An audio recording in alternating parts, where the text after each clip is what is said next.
Welcome back दोस्तों। आज मैं आपके सामने एक जबरदस्त मलयालम मूवी को लेकर आया हूँ जिसका नाम है चोला शैडो ऑफ वाटर। ये मूवी 2019 में रिलीज हुई। उसी तरह एक साइकोलॉजिकल थ्रिलर मूवी है। इस मूवी में स्पेशली मुझे कैमरा वर्क बहुत पसंद आया। मतलब कैमरा कंटिन्यूसली चलते रहता है और मूवी में कुछ ज्यादा डायलॉग्स ही नहीं है। देखने के लिए मूवी 2 घंटे की है, लेकिन डायरेक्टर भाई साहब क्यों पता नहीं बहुत ही लैग किया। मतलब कैमरा एक ही जगह पर रख के छोड़ देते हैं और डायरेक्टर भाई साहब को जब याद आता है उस सीन को काट देते हैं और मूवी का एंड देखकर ऑडियंस को कुछ भी समझ में नहीं आता कि एक्चुअली मूवी में हुआ क्या है। तो चलिए बिना टाइम के लेट्स स्टार्ट। और उससे पहले लुटा दो प्यार फॉलो इंस्टाग्राम। मूवी की शुरुआत में ही एक दादी माँ अपनी पोती को राजकुमार की कहानी सुनाती रहती है कि किसी जमाने में एक राजकुमार रहता था। उसे जंग और खून खराबे से बहुत डर था। एक स्वामी जी ने उस राजकुमार से कहा कि तुम किसी जंगल में जाके अनदेखे वर्जिन के पास ट्रेजर हासिल करोगे तो तुम्हारा डर मिट जाएगा। तो वो राजकुमार अपना सफर शुरू करता है, जंगल की गहराई में जाने लगता है। फाइनली उस राजकुमार को वो वर्जिन नजर आती है। वो लड़की राजकुमार को देखकर उससे पूछने लगती है कि तुम्हें क्या चाहिए। इसका हाल देखकर राजकुमार अपने मन में ये सोचने लगता है कि इसके पास ऐसा कौन सा खजाना है जो मैं इसके पास से ले चलूं। खैर जो भी हो, राजकुमार उस वर्जिन से कहने लगता है कि मुझे तुम्हारे शरीर का हर एक इंच चाहिए। यह सुनने के बाद वो कन्या राजकुमार से कहने लगती है कि मैं खुद अपनी नहीं हूँ। उसके बाद दूसरे सीन में सुबह सवेरे बहुत ही ठंडे क्लाइमेट में एक लड़की को दिखाया जाता है जो अपने गांव से बाहर आती रहती है। इस लड़की का नाम है जानकी। दूसरी तरफ सड़क के पास 2 बंदे अपनी जीप लेकर जानकी का इंतजार करते रहते हैं और वो भी उसी ठंडी में। मूवी में लड़के का नाम बताया नहीं गया, लेकिन मैं इसका नाम रखूंगा अखिल, इसका असली नाम। और वो है अखिल का बॉस। बॉस पूछने लगता है कि और कितनी देर वेट करना पड़ेगा। अखिल कहने लगता है अरे बॉस थोड़ी देर और, वो बस आती ही होगी। थोड़ी देर बाद जानकी सड़क के पास आती है और अखिल के बॉस को देखकर वो घबराने लगती है, अपनी कदम रोक लेती है।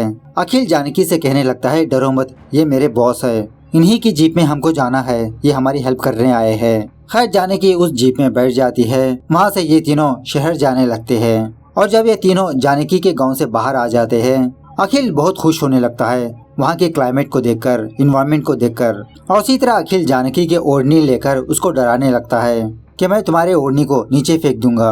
मतलब इस तरह से उसके साथ मजाक करते रहता है। तो बाय मिस्टेकली अखिल के हाथ से जानकी की ओढ़नी फिसल के नीचे गिर जाती है। अखिल फौरन गाड़ी रोकने के लिए कहता है, ओढ़नी लाने के लिए जाता है। अकेला देखकर बॉस जानकी से पूछने लगता है तुम बाहर आई हो, क्या ये बात तुम्हारे घर वाले जानते हैं? लेकिन उस वक्त बेचारी जानकी डरी हुई रहती है। जानकी बॉस को कुछ भी जवाब नहीं देती। खैर थोड़ी दूर और आगे जाने के बाद ये लोग किसी होटल के पास रुकते हैं खाना वाना खाने के लिए। जब बॉस सुसु करने के लिए जाता है जानकी अखिल से लड़ाई झगड़ा करने लगती है कि तुमने तो कहा था तुम और मैं अकेले घूमने के लिए जाएंगे, तुम्हारा बॉस क्यों आया है यहाँ पर? नहीं, मुझे वापस घर जाना है, मुझे बस चढ़वा दो, मैं अपने गाँव लौट जाऊंगी। जानकी की जिद देखकर अखिल जानकी से कहने लगता है ओके ठीक है, तुम्हारे घर चले जाना, पहले कुछ खा तो लो। ऐसा कहकर उसे उस दुकान के अंदर बुलाता है, कुछ खाने के लिए देता है, लेकिन जानकी कुछ भी नहीं खाती। वो अखिल से बहुत गुस्सा होती है।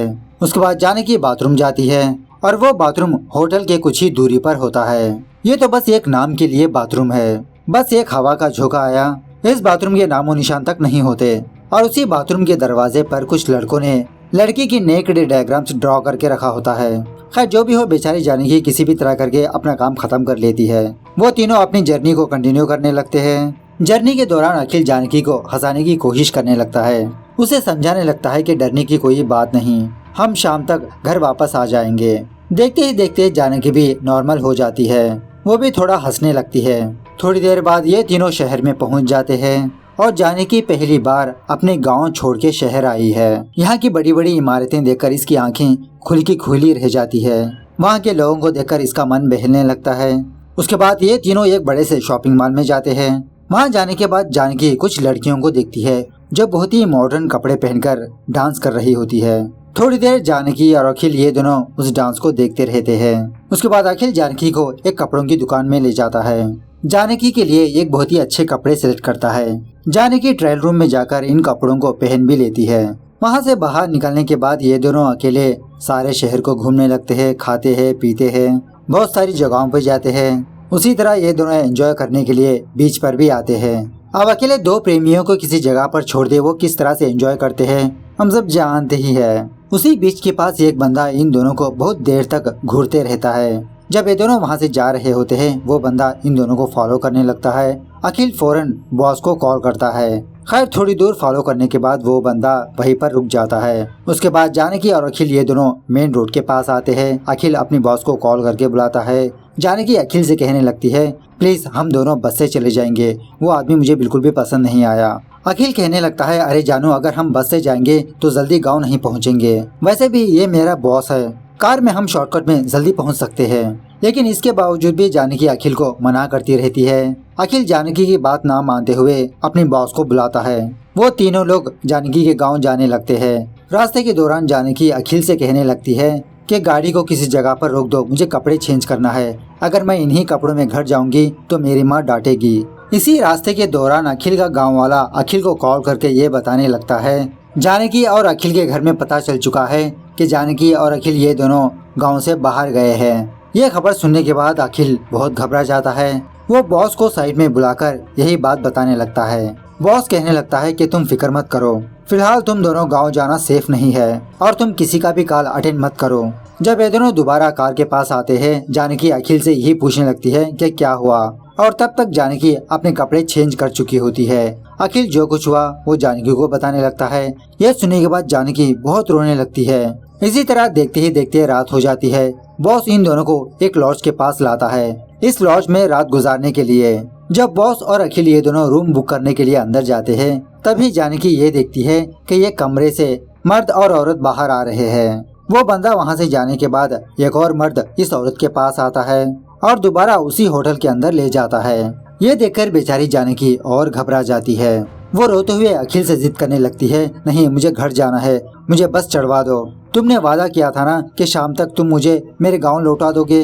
ये बात मेरी मॉम को पता चल गई, पता नहीं मेरी मॉम मेरे साथ क्या करेगी। अखिल कहने लगता है जानू इस वक्त कोई भी बस नहीं है, प्लीज आज रात हम यहीं पर रुके, सुबह सवेरे हमारे गांव लौट जाएंगे।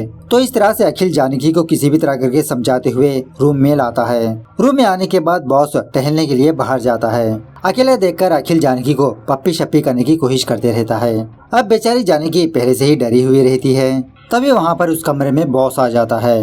बॉस अखिल को कुछ पैसे देकर खाना वाना दारू लाने के लिए कहता है। बेचारी जानकी इशारों से अखिल से कहने लगती है कि तुम मुझे अकेला छोड़ के मत जाओ, लेकिन अखिल अपने बॉस के हाथ मजबूर होता है। अखिल जानकी को वहीं पर छोड़ के खाना लाने के लिए वो बाहर जाता है। उसके बाद बॉस जानकी से कहने लगता है अगर तुमको शवर करना है जाके कर लो, मुझे भी करना है। इस तरफ बेचारा अखिल जानकी की फिक्र लेकर खानों की और दारू की दुकानों को सर्च करते रहता है। दारू की दुकान के पास लाइन में खड़ेता है। इस तरफ जानकी अपने बैग लेकर बाथरूम में आकर बेचारी रोती रहती है। सोचने लगती है कि ये कहाँ पर आके फंस गई, घर जाएगी तो क्या होगा, यहाँ पर रहेगी तो क्या होगा। बेचारी जानकी रोती हुई उसी कपड़ों में अपने ऊपर ठंडा पानी डालती रहती है। शवर वगैरह करने के बाद जानकी उसी भीगे कपड़ों से बाहर आती है। जानकी का शरीर देखकर बॉस की नीयत बिगड़ जाती है। जब तक अखिल वापस लौट के आता तब तक बॉस जानकी का बलात्कार कर चुका होता है। जानकी की हालत देखकर अखिल बहुत रोने लगता है। वो अपने बॉस से सवाल करने लगता है कि आपने क्या कर दिया, मैंने आप पर कितना भरोसा किया, लेकिन बॉस अखिल को दूर ढकेलते रहता है। उसके बाद अखिल दोबारा जानकी के पास आता है और उस वक्त जानकी अपने आप को उस कमरे के अंदर लॉक कर चुकी होती है। अखिल बार बार दरवाजा खटखटाने पर भी जानकी दरवाजा ओपन नहीं करती। नीचे जाकर यही बात वो अपने बॉस को बताने लगता है कि जानकी दरवाजा ओपन नहीं कर रही। जब बॉस ऊपर आकर कमरे का दरवाजा जोर से खटखटाने लगता है तब जाके जानकी उस दरवाजे को ओपन करती है। बॉस इन दोनों से कहने लगता है कि फटाफट से रेडी हो जाओ, हमको निकलना है। उसके बाद जब ये तीनों गाड़ी में बैठकर गांव जा रहे होते हैं रास्ते भर जानकी रोती रहती है। अखिल से कहने लगती है कि मुझे घर नहीं जाना। जब बॉस गाड़ी रुकाता है जानकी फौरन उस जीप से नीचे उतरकर बाहर भागने लगती है। अखिल फौरन जानकी को रोकने लगता है। जानकी अखिल को मार पीट कर उससे कहने लगती है नहीं मैं घर नहीं आ सकती। इसी दरमियान में बॉस इन दोनों के पास आता है। जानकी को खींचते हुए कार के पास ले जाकर उसे कार में बिठाता है। उसके बाद बॉस रोड से जाने के बजाय वो जंगलों की तरफ जाने लगता है। किसी घने जंगल में आकर वो अपनी कार को रोक देता है। अखिल रोते हुए बॉस से पूछने लगता है कि बॉस आपने इस गाड़ी को यहाँ पर क्यों रुकाया, चलिए ना हम हमारे गाँव चलते हैं, जानकी को वहाँ पर ड्रॉप कर देते हैं। लेकिन देखते ही देखते बॉस जंगल में पैदल जाने लगता है और उस वक्त पता नहीं जानकी को क्या हो जाता है, वो बॉस के पीछे ही जाती रहती है। अखिल जानकी को रोकने की कोशिश करता है, लेकिन जानकी चीख मारते हुए अखिल से ऐसे बिहेव करती है जैसे इसके लिए अनजान है। और जब अखिल अपनी बॉस को रोकने की कोशिश करता है, बॉस इसको पीछे ढकेलते रहता है। थोड़ी देर बाद जानकी और बॉस ये दोनों एक नदी के पास आते हैं। बॉस उस नदी में स्नान करने लगता है, जानकी को भी जबरदस्ती स्नान करवाने लगता है। जब बॉस सुसु करने के लिए थोड़ी दूर पर जाता है, अखिल जानकी के पास आता है और यहाँ से फौरन जाने के लिए कहता है, लेकिन जानकी कंटिन्यूअसली चीखती रहती है, वो अखिल को छूने ही नहीं देती। इसी दरमियान में बॉस वहाँ पर आता है, एक लकड़ी लेकर अखिल को मारने पीटने लगता है, वहाँ से भगा देता है उसे। थोड़ी देर के बाद बॉस जानकी को घसीटते हुए अपनी बाहों में लेकर झरने के पास जाता है और जानकी मना करने के बावजूद भी बॉस जानकी के साथ दोबारा कांड करने लगता है। बेचारा अखिल दूर से ये नजारा देखकर रोते रहता है, ये कुछ भी नहीं कर सकता, ये अपने बॉस को रोक भी नहीं सकता, जानकी को यहाँ से ले भी जा नहीं सकता।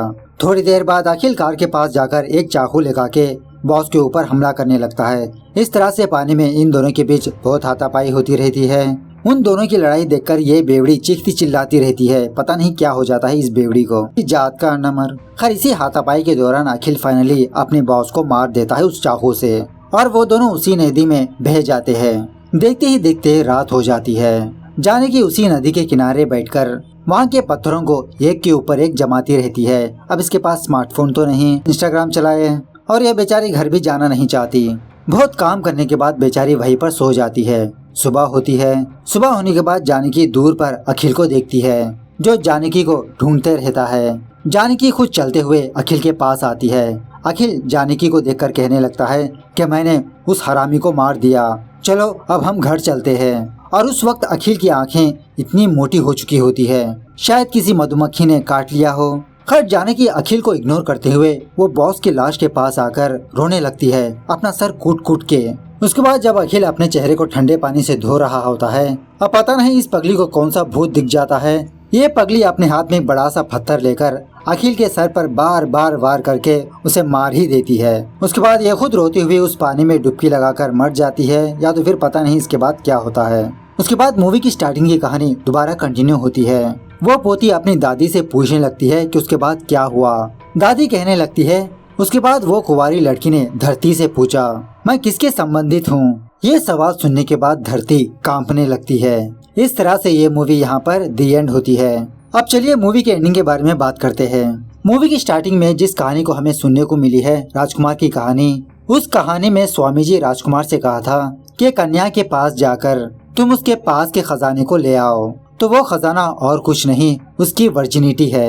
अगर राजकुमार ने उस लड़की का दिल जीत के उसकी वर्जिनिटी हासिल कर ली तो इसका डर मिट सकता है। अब मूवी की स्टोरी के बारे में बात करें, आपके मन में यही सवाल है ना कि जानकी बॉस के पीछे पीछे क्यों जाने लगी थी, उसकी लाश को देखकर फूट फूट के क्यों रोने लगी थी। जब अखिल खाना लाने के लिए उस रूम से बाहर जाता है, उस वक्त बॉस ने जानकी के साथ कांड कर दिया, मतलब बॉस ने जानकी की वर्जिनिटी हासिल कर ली। अब पर्सनली जानकी के कैरेक्टर के बारे में बात करें तो वो बहुत ही भोली भाली लड़की होती है, उसकी दुनिया बस उसका गांव होता है। ऐसे में वो बेचारी हिम्मत करके अपने गांव से बाहर आई अपने बॉयफ्रेंड अखिल के साथ टाइम स्पेंड करने के लिए। लेकिन वहाँ पर कुछ और इंसिडेंट पेश आता है। अब जानकी ने बॉस को अपनी वर्जिनिटी दे दी थी, चाहे इसको पसंद हो या ना पसंद हो। सो जानकी बॉस को ही अपना पति मान बैठी। इसीलिए जंगल में जाने के बाद जानकी बॉस के पीछे पीछे जाने लगी, अखिल को अवॉइड करती रही, उसे छूने नहीं देती थी। और जब अखिल ने बॉस को मार दिया तो जानकी बहुत फूट फूट के रो रही थी, क्योंकि उस वक्त जानकी अपने घर लौट के जा नहीं सकती, इसका सहारा बस बॉस ही था। जानकी अपने मन में डिसाइड कर चुकी थी कि ये अपनी बाकी की जिंदगी बॉस के साथ ही बिताएगी। लेकिन अखिल ने बॉस को मार दिया, जानकी के सहारे को छीन लिया। अब जानकी ने अखिल को क्यों मारा? जानकी ने पहली बार अपने बॉयफ्रेंड पर भरोसा करके वो अपने घर से बाहर आई, अपने गांव से बाहर आई। तो ऐसे में अखिल की जिम्मेदारी होती है कि वो अपनी गर्लफ्रेंड की रक्षा करे, उसकी देखरेख करे। लेकिन अखिल अपने बॉस के हाथों मजबूर होकर जानकी और बॉस को अकेला छोड़ दिया। अखिल जानकी को बचा नहीं पाया। हालांकि जंगल में आने के बाद अखिल ने जानकी से ये कहा था कि जो हुआ सो हुआ, इसके बावजूद भी मैं तुमसे शादी कर लूंगा जानकी, चलो हम गांव चलते हैं। लेकिन जानकी अखिल को मना कर दिया क्योंकि अब अखिल के ऊपर इसका भरोसा उठ गया। सो जानकी के सहारे को छीनने की वजह से जानकी ने अखिल को मार दिया। और उसी तरह एंडिंग में वो कहानी दोबारा कंटिन्यू होती है, जहाँ पर वो वर्जिन लड़की धरती से सवाल किया था कि मैं किसको बिलोंग करती हूँ, क्या जिसने मेरे साथ जबरदस्ती की क्या उसकी हूँ मैं, या तो फिर मैं जिससे प्यार करती हूँ उसकी हूँ मैं, किसकी हूँ मैं एक्चुअली। जो कोई भी मुंह उठा के मेरे पास आए, मेरी वर्जिनिटी को हासिल कर ले, क्या मैं उसकी हूँ। सो ये सवाल सुनने के बाद धरती कांपने लगती है। तो ओवरऑल से मूवी के मैसेज के बारे में बात करें तो लड़की के पास जो खजाना है वो है उसकी वर्जिनिटी। अपनी वर्जिनिटी वो लड़की देख रेख के अपने राजकुमार को दे। इस तरह से ये मूवी यहाँ पर दी एंड होती है। अगर कोई सवाल हो तो कमेंट करके बताना जरूर, शायद कुछ पॉइंट्स मिस हो चुके होंगे। मिलते हैं अगली वीडियो में, तब तक take care, bye bye, see you soon.